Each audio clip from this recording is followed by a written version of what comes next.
So we're about to burnish the edges, and I want to introduce a couple of items that I use that I rely heavily on, and the company that I get them from.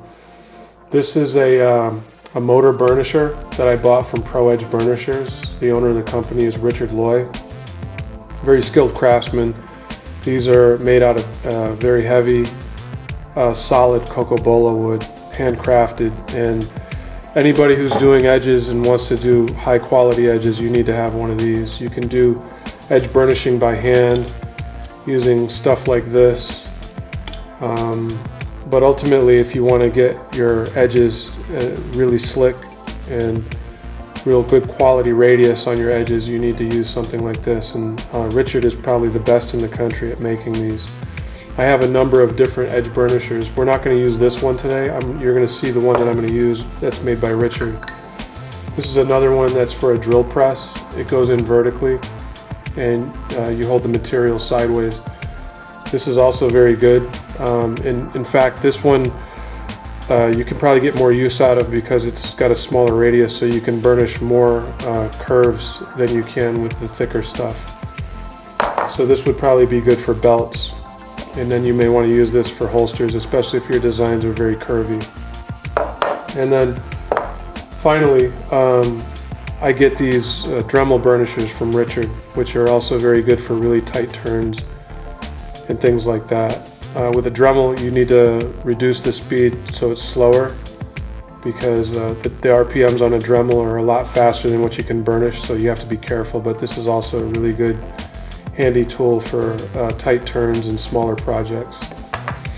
And Richard also has this really good quality soft wax that you can use on your edges in conjunction with your edge burnisher. So make sure you go to his site, it's proedgeburnishers.com, and see what he has. He has a number of different items that you can use for your burnishing needs.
the edge that's in, which is this right here, is getting smooth.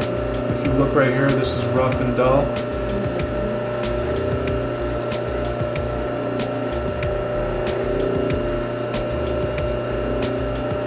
And when it's inside the groove, just rock it back and forth so you can get not just the middle of your edge, but the sides as well.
So in this video, we've done our single edges on this piece of leather and double edges on this holster.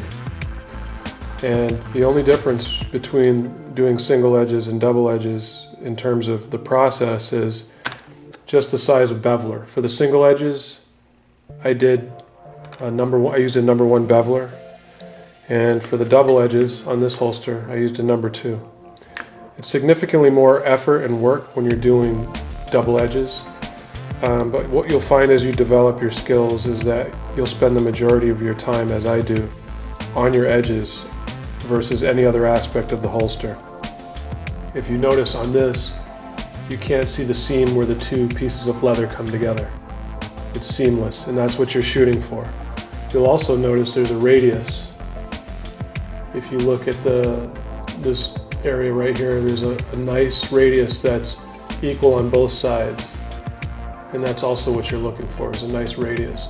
Now certainly when you put the two pieces of leather together, it's squared off and you can just take off the edge, but if you're really trying to achieve good edges, you want to create a radius, which is what I have right here.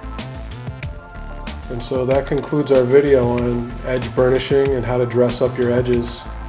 Hope you enjoyed it, and stay tuned for a review on the Artisan sewing machine. Thanks for coming.